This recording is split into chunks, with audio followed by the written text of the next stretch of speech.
January 1995, Studio City, Los Angeles. The security car died at a red light on Ventura Boulevard.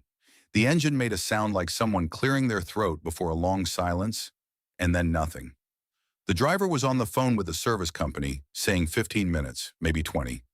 The man in the back seat had already made his decision. He opened the door and stepped out onto the sidewalk. He was wearing a long, dark wool coat with the collar turned all the way up, a wide-brimmed black fedora pulled low, and a white surgical mask covering the lower half of his face. In 1995, that combination still read as eccentric rather than famous. Los Angeles had seen stranger things on a Tuesday afternoon. He started walking. He didn't have a destination. He just needed his legs moving under him. The past year had done something to him he was still trying to name. The dangerous tour had ended in Mexico City without warning. He had stood in front of 60,000 people and instead of performing, told them quietly that he was stopping. Health reasons. That was the official version. He had spent most of 1994 at Neverland, recording, writing, working on what would become history. The days had a particular texture he couldn't describe, long and quiet and slightly unreal, like someone had turned the volume down on everything, including him. He missed performing. He also wasn't sure he could trust himself to do it yet. So when the driver said 15 minutes and the street was right there, he walked. Studio City on a January weekday was quiet. A coffee shop, a dry cleaner, a small bookstore with discounted hardcovers chained outside. He stopped at the cart, picked up a book, read the back cover without reading it, and put it down. Then he heard the piano. Second floor across the street, window cracked open despite the cold. A scale first, then a voice joining it. He stood on the sidewalk and listened. The voice was technically good. He could also hear what it didn't have, though there was no one to say that to. He crossed the street and went inside. The sign beside the door read, Holloway Vocal Studio, Private and Group Sessions. He climbed a narrow staircase and stopped in the doorway of a room that was not large. 12 chairs in a loose semicircle around a black upright piano. Acoustic foam on the walls, framed sheet music at uneven intervals. A metronome on a stand near the window, ticking. January light, thin and flat. At the piano sat a woman in her early 50s. Short gray hair, straight-backed, reading glasses pushed up on her forehead. She had the posture of someone who had been doing this for a long time and had not stopped finding it interesting. Standing in the center of the room was a young man, maybe 23, working through something from Sondheim. Technically clean. Support right, transitions controlled, tone consistent throughout. The woman at the piano noticed the figure in the doorway. "Can I help you?" Polite but not warm. He raised one hand slightly. "I heard the music from outside. My car broke down. I just wanted to listen for a few minutes, if that's all right." She looked at him for a moment. The coat, the hat, the mask. An older man alone, clearly a little uncomfortable about having walked in. "Sit in the back," she said, and returned to her student. He sat in the last chair against the wall.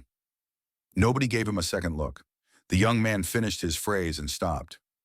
Dr. Margaret Holloway lowered her hands from the keys. "Good," she said. "Your breath support is holding consistently now. Last week you were dropping it on the sustained notes. Today you kept it." A note on the paper in front of her. "Ryan, that's real progress." Ryan gave a small, satisfied nod. "Technique is not the enemy of emotion," Holloway said, addressing the room. "Technique is what gives feeling somewhere to go. Without control, emotion is just sound. It gets loud and doesn't land anywhere. You build the instrument first, then you play it." The man in the back row had his hands folded in his lap, looking at the floor. His expression wasn't disagreement exactly, more like a word he was deciding whether to say. More students went through exercises. He listened, said nothing. Holloway called Ryan back up for a second piece, more demanding, requiring sustained upper register and a controlled descent. Ryan moved through it carefully. When he finished, Holloway gave the same measured approval. Then the man in the back row spoke. He never doubted himself once. Quiet, not an interruption. More like a thought that had slipped out before he decided to keep it. Holloway looked up. "Excuse me." The whole song. There wasn't a single moment where he wasn't certain what the next note would be. A brief pause. I heard everything he was doing. I didn't feel any of it. The room went still. Ryan stood near the piano with his arms at his sides. The tips of his ears had gone red. Holloway set her pen down deliberately and looked at the man in the back the way you look at something you're figuring out how to handle. What you're calling a flaw, she said, is the entire goal. That certainty is what years of training produces. Doubt doesn't belong in performance. Doubt is what causes singers to break down on stage. I know, he said. I've broken down on stage. Holloway waited. Not from doubt, he added. From other things. But I know what it sounds like when someone doesn't have any. He looked toward Ryan, not unkindly. It sounds exactly like that. Holloway walked around the piano and folded her arms. Something in her posture had sharpened. All right, she said, very level. If you have a theory about what makes a performance work, I'd rather see it demonstrated than described. Come up, use the microphone. She gestured toward the stand. Sing us something, without technique, with nothing but what you're calling feeling. Let's hear what that produces.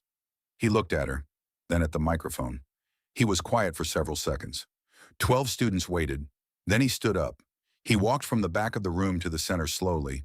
When he reached the microphone stand, he put one hand on it, loosely, the way you hold something you've held thousands of times, and the grip has become automatic. Do you know she's out of my life? He said to Holloway. She returned to the bench. Yes. She played the opening. 4 notes, slow and simple. He closed his eyes. He didn't start on cue. The intro played through once, and he just stood there, hand on the stand, eyes closed. The metronome kept ticking.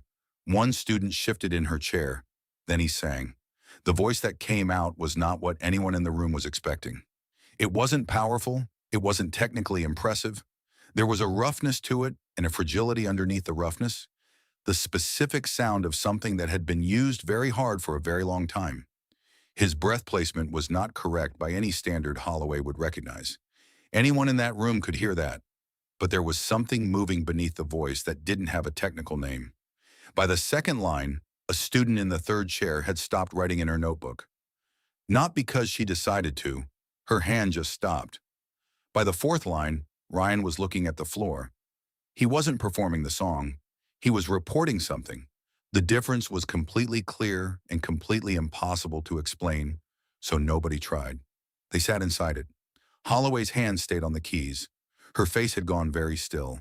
She was watching him as she played, and at one point her eyes moved to the sheet music by reflex and then moved back to him.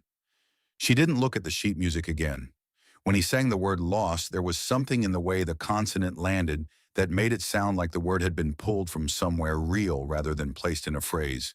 Several people in the room felt it in their chest before they understood why. He sang the whole song.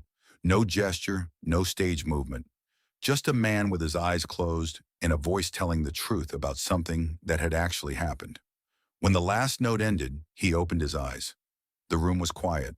Not the polite quiet after an exercise ends. The other kind, where people are not sure they want to be the one to break it. Ryan had his head down. The young woman 3 chairs from the end had her hand over her mouth, not crying, just covering her mouth. Holloway sat very still with her hands in her lap. He turned to her. My technique is not good, he said. Not an apology, a fact.